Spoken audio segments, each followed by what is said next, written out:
असलकुम। Welcome to JK civil services. आज हम क्वेश्चंस करने जा रहे हैं प्रॉफिट एंड लॉस अकाउंट और बैलेंस शीट पे। तो आपका पहला ये क्वेश्चन है, the gross profit for the year ending. ये एंडिंग ईयर है, हमें उसके साथ कुछ नहीं करना, ईयर क्या है क्या नहीं है। बोलते हैं जो प्रॉफिट है वो 17,500 है। क्या है? 17,500। बैड डेट्स हैं 1,200। प्रोप्राइटर्स पर्सनल एक्सपेंस है 7,500। कैरेज आउटवर्ड है 1,750। कैरेज इनवर्ड्स है 1,500। The amount of net profit, आपको नेट प्रॉफिट निकालना है। नेट प्रॉफिट आपको निकालना है। ग्रॉस प्रॉफिट वही से दे के हैं, उसको कुछ एडजस्टमेंट्स करनी है, उसके बाद आपको नेट प्रॉफिट निकालना है। अब आप ऐसे देखिए, हमारा जो ग्रॉस प्रॉफिट है ना, वो कितना दे के हैं? वो है 17,500। 17,500 ये तो ठीक है। 17,500 हमारा ग्रॉस प्रॉफिट है। उसके बाद ये बोल रहा है बैड डेट्स हैं 1,200। हमें बैड डेट हुआ है, हमें लॉस हुआ है 1,200 का। आप मुझे बोलिए, हमें नेट प्रॉफिट निकालना है। नेट प्रॉफिट कहाँ से निकालते हैं हम? प्रॉफिट एंड लॉस अकाउंट से निकालते हैं ना, प्रॉफिट एंड लॉस अकाउंट से। तो आप मुझे बोलिए, बैड डेट्स अगर होंगी क्या उन्हें प्रॉफिट एंड लॉस अकाउंट में डालते हैं? बिल्कुल डालते हैं। हाँ, वहाँ पे इसको ये डिडक्ट करते हैं, डेबिट साइड में प्रॉफिट एंड लॉस अकाउंट को ये डालते हैं। क्या डालते हैं? Bad debts. अब हम इसी ग्रॉस प्रॉफिट को माइनस करेंगे, यही बैड डेट्स, वो कितने हैं? 1,200। 1,200 के बैड डेट्स हम इसको माइनस करेंगे, लेस करेंगे। उसके बाद आपका क्वेश्चन बोल रहा है कि पर्सनल एक्सपेंस जो ओनर है ना, जो प्रोपराइटर है ना, जो ओनर है ना, उसकी पर्सनल एक्सपेंस है 7,500। उन्होंने घर में कोई चीज़ लाई है, उसकी कीमत है 7,500। तो आप मुझे बोलिए, क्या हम इसको बिजनेस के ग्रॉस प्रॉफिट से डिडक्ट करेंगे? क्या हम इसको बिजनेस के प्रॉफिट एंड लॉस अकाउंट में डालेंगे? बिल्कुल भी नहीं, क्योंकि ये बिजनेस का एक्सपेंस नहीं है। बिजनेस में वही एक्सपेंस जाते हैं, बिजनेस के ट्रेडिंग और प्रॉफिट एंड लॉस अकाउंट में वही एक्सपेंस जाते हैं जो बिजनेस के रिलेटेड हो। जो बिजनेस का खर्चा नहीं हो, जो ओनर को अपने घर का खर्चा हो, वो बिजनेस से डिडक्ट नहीं होता। आया समझ? बिजनेस के एक्सपेंस से वो डिडक्ट नहीं होता। मींस इस 7,500 को हमें कंसिडर नहीं करना है। आया समझ में? उसके बाद ये आपको बोलता है हमारी carriage outward at the time of sales हुई है। आउटवर्ड आप समझते हैं ना, at the time of sales हुई है 17,500। आप मुझे बोलिए, क्या कैरेज आउटवर्ड को आप प्रॉफिट एंड लॉस अकाउंट में डालते हैं? बिल्कुल डालते हैं, उसको डेबिट साइड में लिखते हैं। तो माइनस करेंगे हम यहाँ पे carriage outward. It is an expense, it is an indirect expense, इसीलिए इसको प्रॉफिट एंड लॉस अकाउंट में ही डालते हैं। तो हमें भी नेट प्रॉफिट ही तो निकालना है ना, हम इसको यहाँ पे लेस करेंगे। 1750 हुआ, 1750।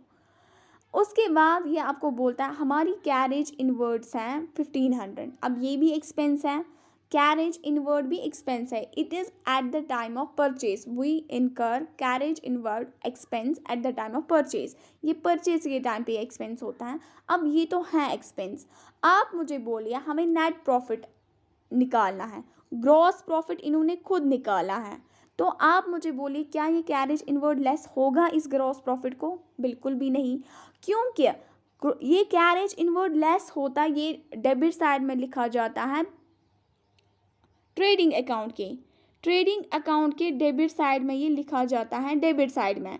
फिर वहीं से पूरा एडजस्ट करके हमारा ग्रॉस प्रॉफिट निकलता है। लेकिन इन्होंने ग्रॉस प्रॉफिट की फिगर खुद ही दी है 17,500। यानी कि इस क्वेश्चन वाले ने जब ग्रॉस प्रॉफिट निकाला होगा, इसने उसी टाइम इस कैरेज इनवर्ड को लेस किया होगा। ये डायरेक्ट एक्सपेंस है, डायरेक्ट एक्सपेंस ट्रेडिंग अकाउंट में जाता है। तो हम इसको यहाँ पे कोई इफेक्ट नहीं देंगे, 1,500 का भी कोई इफेक्ट नहीं होगा। खाली होगा 17,500 माइनस 1,200 माइनस 1,750। ज़रा आप देखिए वो कितना आता है। जैसे 17,500 जब इसको लेस करेंगे 1,200, फिर करेंगे फिर से लेस 1750, वो आता है 14550 इज़ नेट प्रॉफिट। और हमें कहाँ भी गया है कि आप नेट प्रॉफिट की फिगर निकालें, 14550 यहाँ पे है। So first option is the right answer.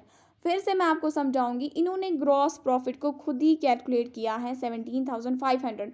हमें ग्रॉस प्रॉफिट को कैलकुलेट करने की ज़रूरत नहीं, हमें अब सीधे बनाना है प्रॉफिट एंड लॉस अकाउंट, सीधे बनाना है प्रॉफिट एंड लॉस अकाउंट, ताकि हम नेट प्रॉफिट को निकाल सकें। बैड डेट्स आते हैं प्रॉफिट एंड लॉस अकाउंट में डेबिट साइड में, यानी कि ये इस ग्रॉस प्रॉफिट को लेस होंगे। पर्सनल एक्सपेंसेस वो बिजनेस के एक्सपेंस नहीं होते, इसको नहीं लेंगे। उसके बाद कैरेज आउटवर्ड, इसको भी लेस करेंगे ग्रॉस प्रॉफिट को, ये भी लेस होगा, ये भी लेस होगा। लेकिन कैरेज इनवर्ड ये ट्रेडिंग अकाउंट में जाता है, ये डायरेक्ट एक्सपेंस है, ये ऑलरेडी एडजस्टेड हुआ है इस ग्रॉस प्रॉफिट में, इसीलिए इस इनवर्ड एक्सपेंस को भी हम नहीं लेंगे। आया समझ में?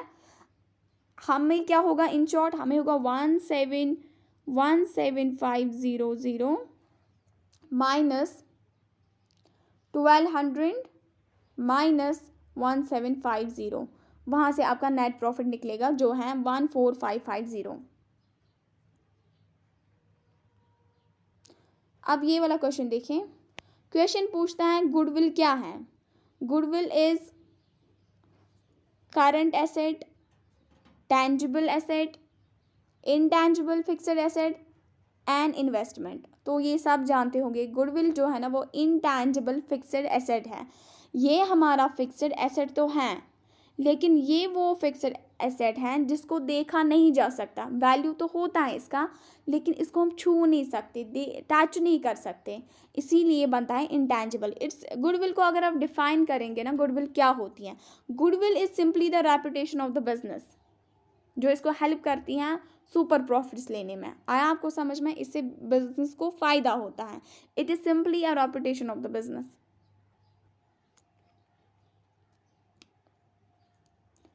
यहां देखिए आप, profit and loss account is prepare to find out. आपको नीचे कुछ ऑप्शंस हैं, आप बोले प्रॉफिट एंड लॉस अकाउंट को क्यों बनाया जाता है, क्या इसे ग्रॉस प्रॉफिट और ग्रॉस लॉस कैलकुलेट होता है, net profit net loss, financial position of the business, all of the above. Right answer is इससे नेट प्रॉफिट और नेट लॉस निकलता है। अब बैलेंस शीट, ये वाला क्वेश्चन देखिए, balance sheet is prepare to find out. Balance sheet से हम क्या निकालते हैं, प्रॉफिट ग्रॉस लॉस निकालते हैं, नेट प्रॉफिट नेट लॉस निकालते हैं, financial position of the business, या all of the above. Right answer is financial position of the business. जो बैलेंस शीट है ना, बैलेंस शीट, इसका दूसरा नाम ही है financial positioning statement. Financial positioning statement ये हमारी फाइनेंशियल पोजीशन दिखाता है कि हमारे एसेट्स कितनी हैं और हमारी लाइबिलिटीज़ प्लस कैपिटल कितना है, बिजनेस पे कितना कर्जा है, बिजनेस की कितनी प्रॉपर्टीज़ हैं। आया आपको समझ में? ये बैलेंस शीट का काम होता है। अब नीचे दूसरा क्वेश्चन है, marshalling arrangement of the items of the balance sheet can be done in which of the following veg. आपको पता है बैलेंस शीट को बनाने के कुछ पैटर्न्स होते हैं, कुछ तरीके होते हैं। अब आपको बोला गया है जो ये मार्शलिंग पैटर्न है, जो ये अरेंजमेंट है, इसके हिसाब से हम बैलेंस शीट को कैसे बना सकते हैं। नीचे ऑप्शंस हैं, liquidity order, stability order, either A और B, none of the above. Right answer is either A और बी। मीन्स इसके हिसाब से, मार्शलिंग के हिसाब से हम दो तरह से अपनी बैलेंस शीट को मेंटेन कर सकते हैं। या तो हम बैलेंस शीट में लिक्विडिटी ऑर्डर मेंटेन करेंगे, या तो हम उसमें स्टेबिलिटी ऑर्डर मेंटेन करेंगे। स्टेबिलिटी ऑर्डर या तो उसको बोलते हैं परमानेंसी, हाँ, वो आप याद रखेंगे। अब ये लिक्विडिटी ऑर्डर क्या होता है, लिक्विडिटी ऑर्डर मतलब कि हम पहले, जब हम बैलेंस शीट में, मैं आपको एग्जांपल दूंगी, एसेट्स लिखने हैं हमें, हाँ, एसेट्स, हम पहले मोस्ट करंट एसेट लिखेंगे, यानी कि कैश इक्विवेलेंट्स लिखेंगे, लिक्विडिटी, फिर लिखेंगे स्टॉक, क्लोजिंग स्टॉक, फिर जैसे लिखा पहले कैश इक्विवेलेंट्स, फिर लिखा हमारी डेटर्स लिखा हमने, फिर लिखा क्लोजिंग स्टॉक, फिर लिखा हमारे इंटेंजिबल एसेट्स, फिर लिखिए फिक्स्ड एसेट्स, मीन जो सबसे पहले कन्वर्ट होगा उसको ऊपर रखेंगे, जो उसके बाद कन्वर्ट होगा कैश में उसको उसके बाद, उसको उसके बाद, ऐसे ही पहले हम मोस्ट लिक्विड रखते हैं, फिर मीडियम लिक्विड, फिर जो लिक्विड नहीं हो, जो फिक्स्ड हो, उसको लास्ट में रखते हैं। अब स्टेबिलिटी क्या होती है? स्टेबिलिटी होती है पहले सबसे परमानेंट एसेट रखते हैं, जैसे हमारा लैंड हो गया, बिल्डिंग हो गया, जो हमारे करंट एसेट्स हैं ना उनको लास्ट में रखते हैं, पहले स्टेबिलिटी के हिसाब से पहले परमानेंट एसेट आता है, फिर उसके बाद मीडियम में हो, फिर उसके बाद जो मोस्ट करंट एसेट्स हो उनको लास्ट में रखते हैं। यही हम रूल करते हैं फॉलो बैलेंस शीट को बनाने के time. So answer is either A और बी। अब क्वेश्चन है एडजस्टमेंट एंट्रीज और those entries which are passed. बोलते हैं एडजस्टमेंट एंट्रीज कौन सी हैं, उनको कब पास करते हैं? At the end of the year, for suppressing profit, at the beginning of the year, in the middle of the year. Right answer is at the end of the year.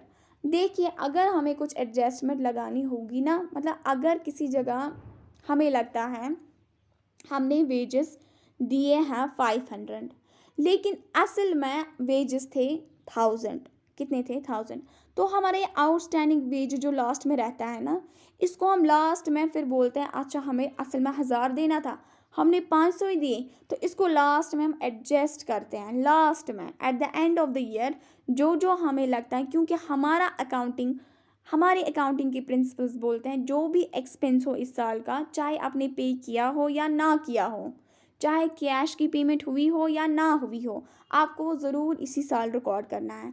उसी वजह से हम ट्रू प्रॉफिट और true loss पे आएंगे, जब अपने expense match होंगे अपने रेवेन्यूज़ के साथ, तो वहाँ पे एक सच्ची फिगर निकलेगी प्रॉफिट और लॉस की। इसीलिए अगर लास्ट में कुछ एडजस्टमेंट्स होती है ना, उनको हम लास्ट में एडजस्ट करते हैं ताकि प्रॉफिट ठीक निकले, लॉस ठीक निकले, फाइनेंशियल पोजीशनिंग ठीक निकले। सो the right answer is at the end of the year.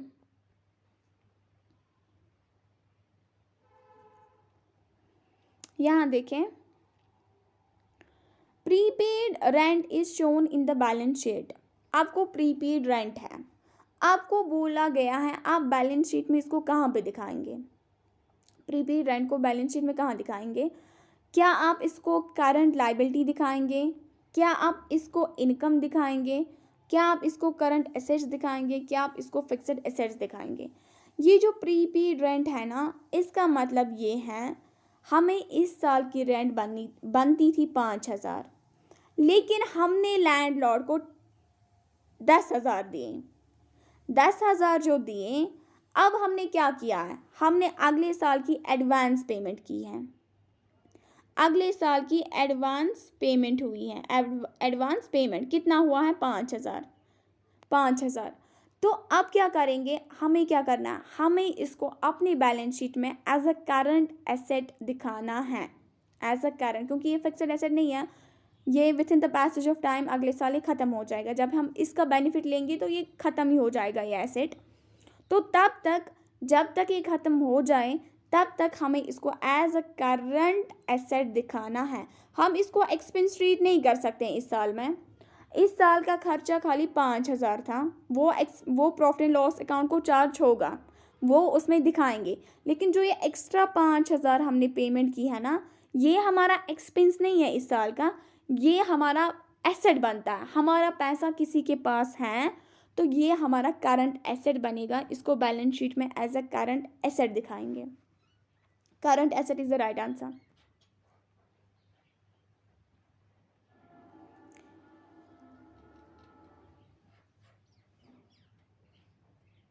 यहाँ देखिए आप, outstanding salary is shown in the balance sheet as. अब आपको पूछा गया है कि आउटस्टैंडिंग सैलरी है, इसको बैलेंस शीट में कहाँ दिखाएंगे? बैलेंस शीट में कहाँ दिखाएंगे? आउटस्टैंडिंग सैलरी से आप क्या समझते हैं? आउटस्टैंडिंग सैलरी होती है, जैसे सैलरी हमें देनी थी 20,000, इस साल एम्प्लॉयज़ को टोटल सैलरी देनी थी 20,000, लेकिन बिजनेस के पास पैसा नहीं है, इन्होंने खाली 6,000 दिए हैं, पेमेंट की है 6,000 की, बचता कितना है? 14,000। 14,000 जो हमने पेमेंट नहीं किया ना, इसे आउटस्टैंडिंग बोलते हैं। मीन्स ये हमें किसी भी हालत में पे करना है, चाहे अभी करें या अगले साल करें या 2 महीने के बाद करें, ये पेमेंट तो हमें करनी ही करनी है, इसका बेनिफिट तो हमने लिया है। अब इसका ट्रीटमेंट क्या होता है, जो ये आउटस्टैंडिंग सैलरी है ना, ये इस साल का सच में एक्सपेंस है, इस साल का ये एक्सपेंस है। एम्प्लॉयज़ ने काम किया है लेकिन हमने पैसा नहीं दिया है, बिज़नेस ने पैसा नहीं दिया, क्योंकि बिज़नेस के पास पैसा ही नहीं था, कुछ क्लैशेस हुए, बिज़नेस के पास पैसा ही नहीं था। एक तो ये जाएगा प्रॉफिट एंड लॉस अकाउंट में, ये जाएगा क्योंकि ये इसी साल का एक्सपेंस है, और ये हमारी करंट लाइबिलिटी बनेगी। जब तक हम इसको पे ऑफ करेंगे तब तक ये हमारी करंट लाइबिलिटी है। जब हमने ये पे ऑफ किया तो ये कुछ नहीं रहेगा, ये करंट लाइबिलिटी भी नहीं रहेगी, मतलब ये खाता ही बंद हो जाएगा। आपको आया समझ में? इसीलिए इस आउटस्टैंडिंग सैलरी जो हमने नहीं दी थी, जो देनी थी, पैसा ना होने की वजह से हमने पेमेंट नहीं की है, इसको बैलेंस शीट में दिखाना पड़ेगा एज अ करंट लाइबिलिटी। आया आपको समझ में?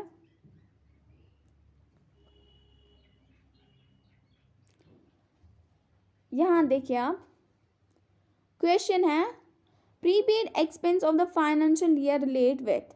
बोलते हैं जो आपकी प्रीपेड एक्सपेंस हो, प्रीपेड एक्सपेंस, अब प्रीपेड एक्सपेंस की बात है, prepaid expense of the financial year related with, ये प्रीपेड एक्सपेंस किस ईयर के रिलेटेड होते हैं?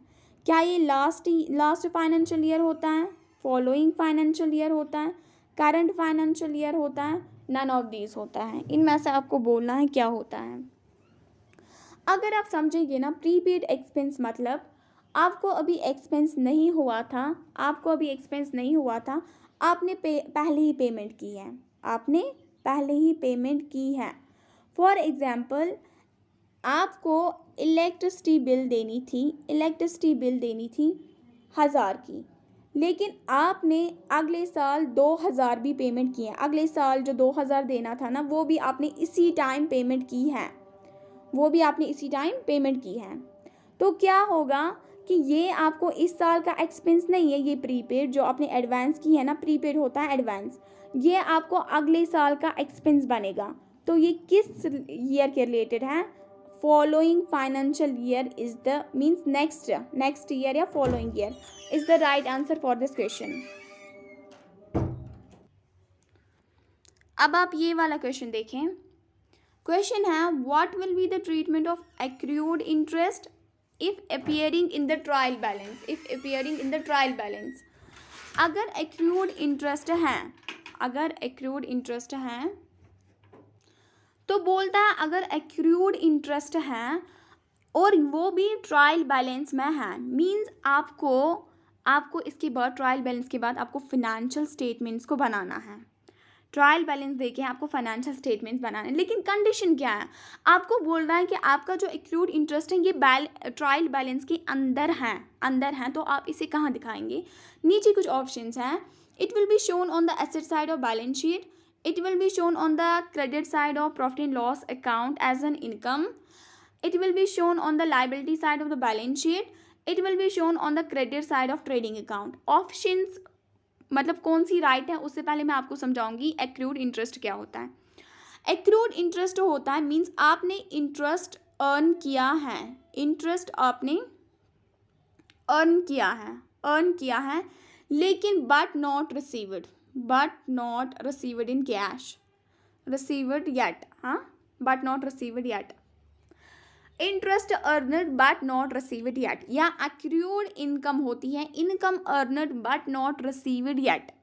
इसका मतलब क्या होता है? फॉर एग्जाम्पल, आपने किसी बंदे को 10,000 दिए उधारी पे, बिजनेस है, उसके पास मिस्टर ए आया, बोला कि मुझे आप दीजिए 10,000, एक महीने के बाद मैं आपको दूंगा 10,200।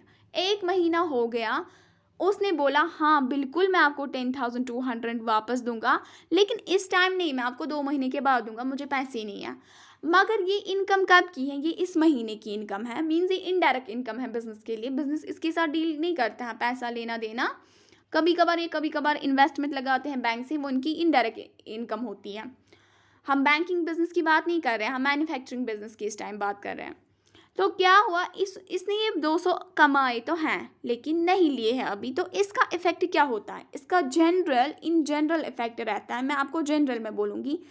एक तो ये जाएगा प्रॉफिट एंड लॉस अकाउंट के, प्रॉफिट एंड लॉस अकाउंट की क्रेडिट साइड में, आया समझ में, और ये जाता है बैलेंस शीट में as an current asset, current asset वहाँ पे शो किया जाता है। दो इफेक्ट्स इसके हो जाते हैं, एक तो ये प्रॉफिट एंड लॉस अकाउंट के क्रेडिट साइड में जाता है और तो ये बैलेंस शीट में as a current asset add होता है। लेकिन इसने क्या कंडीशन यहाँ पे डाली है, आपको बोला गया है कि ये ट्रायल बैलेंस के अंदर है, ट्रायल बैलेंस के, ये ट्रायल बैलेंस है ना, इसके अंदर है ये एक्रूड इनकम। अब क्या होगा, मींस इसके कहने का मतलब ये है जब ट्रायल बैलेंस के अंदर एक्रूड इंटरेस्ट होगा ना या कोई भी एक्रूड इनकम, इसका मतलब है वो ऑलरेडी एडजस्टेड है प्रॉफिट एंड लॉस अकाउंट में, वो ऑलरेडी एडजस्ट करके हैं। अब इसको और एडजस्टमेंट देने की ज़रूरत नहीं, उसको प्रॉफिट एंड लॉस अकाउंट में दिखाने की ज़रूरत नहीं। तो कहाँ पे दिखाएंगे उसको, खाली और खाली बैलेंस शीट में एज अ करंट एसेट दिखाएंगे। तो आप देखिए, it will be shown on the asset side of balance sheet is the right answer, क्योंकि ये ट्रायल बैलेंस के अंदर है, ये ऑलरेडी एडजस्टेड है, इसीलिए हम इसको प्रॉफिट एंड लॉस अकाउंट में नहीं दिखाएंगे, ये खाली बैलेंस शीट के करंट एसेट्स में ऐड होगा। आया आपको समझ में? सो the right answer is it will be shown on the asset side of the balance sheet.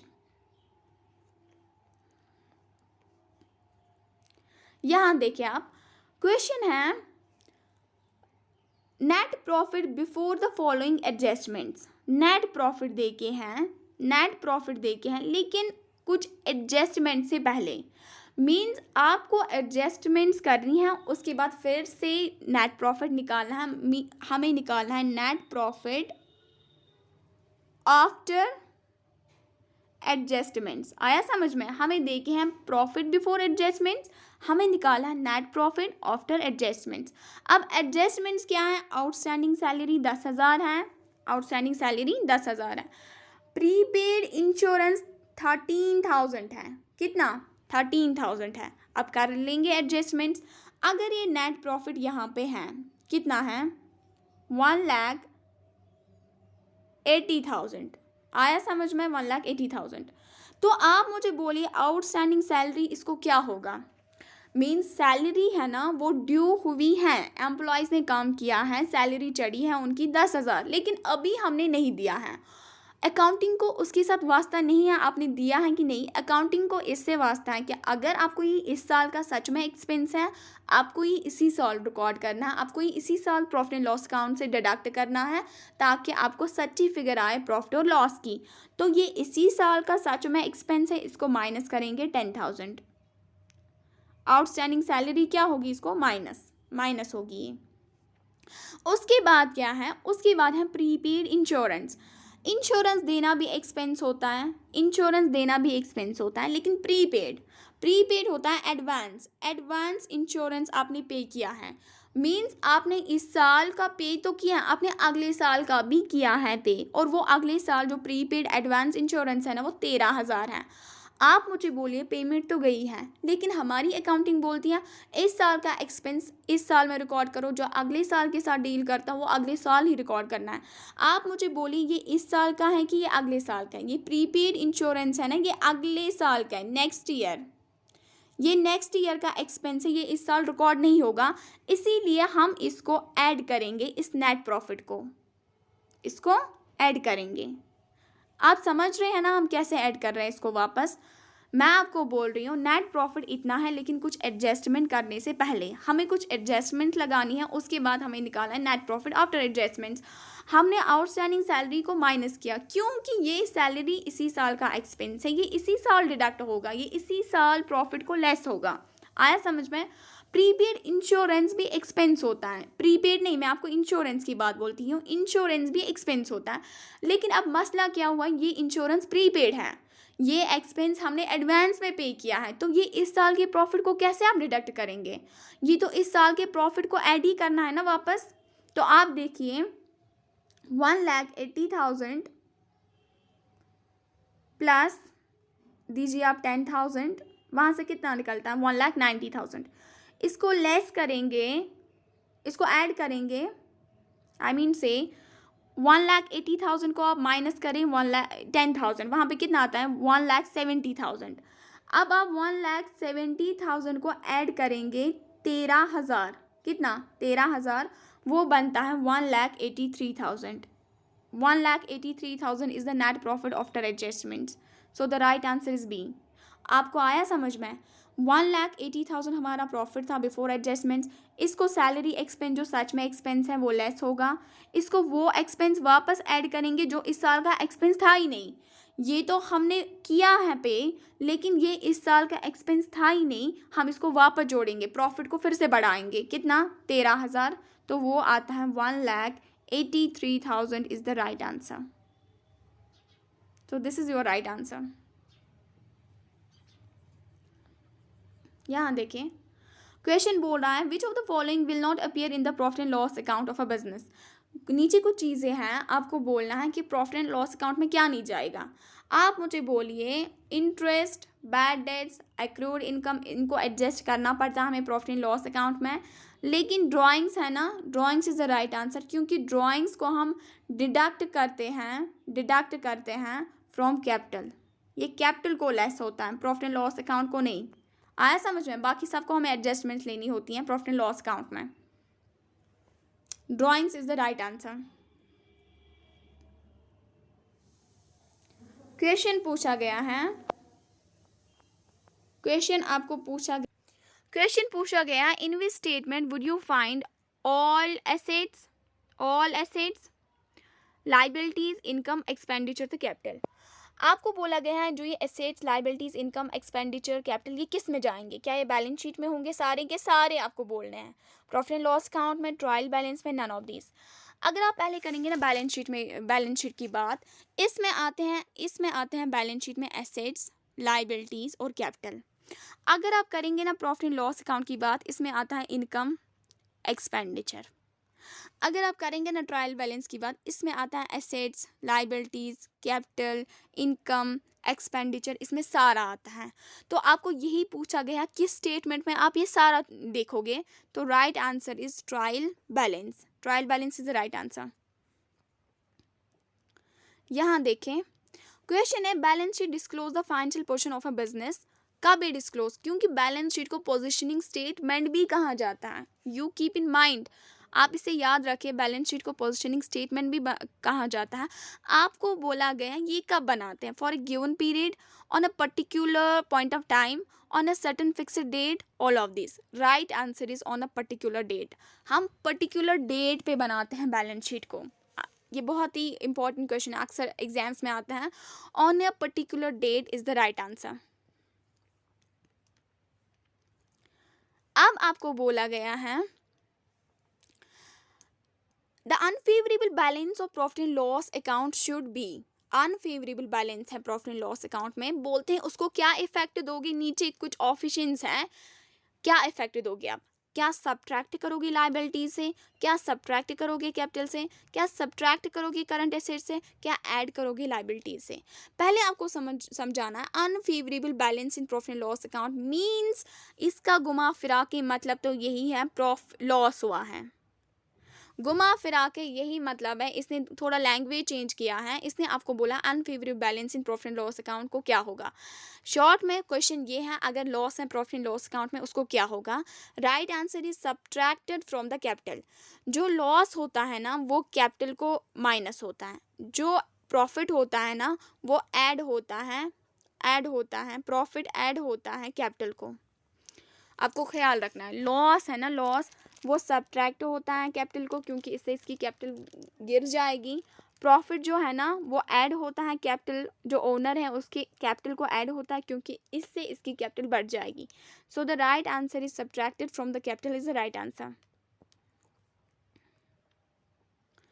यहाँ देखिए आप, on a balance sheet accruals, notes, payables and accounts payables are listed under which category. आपको बोला गया है कि अगर हम बैलेंस शीट बना रहे हैं, आपकी कुछ एक्रूवल नोट्स हैं, अकाउंट पेएबल है, आप इसको किस जगह रखेंगे? क्या करंट लाइबिलिटीज़ में रखेंगे, अक्यूमुलेटेड लाइबिलिटीज़ में रखेंगे, नॉन करंट लाइबिलिटीज़ में रखेंगे, कि एक्रूड लाइबिलिटीज़ में रखेंगे? Right answer is current liabilities. Current liability जो अकाउंट्स पेएबल है ना, ये विथ इन 1 ईयर ये पे करने होते हैं. विथ इन 1 ईयर मतलब 6 महीने 7 महीने मतलब with in the period of 1 year आपको ये पे करने होते हैं। इसीलिए करंट लाइबिलिटीज़ की भी यही डेफिनेशन है कि ये वो लाइबिलिटीज़ हैं which you are going to pay within a 1 period of time. So the right answer is current liabilities is the right answer.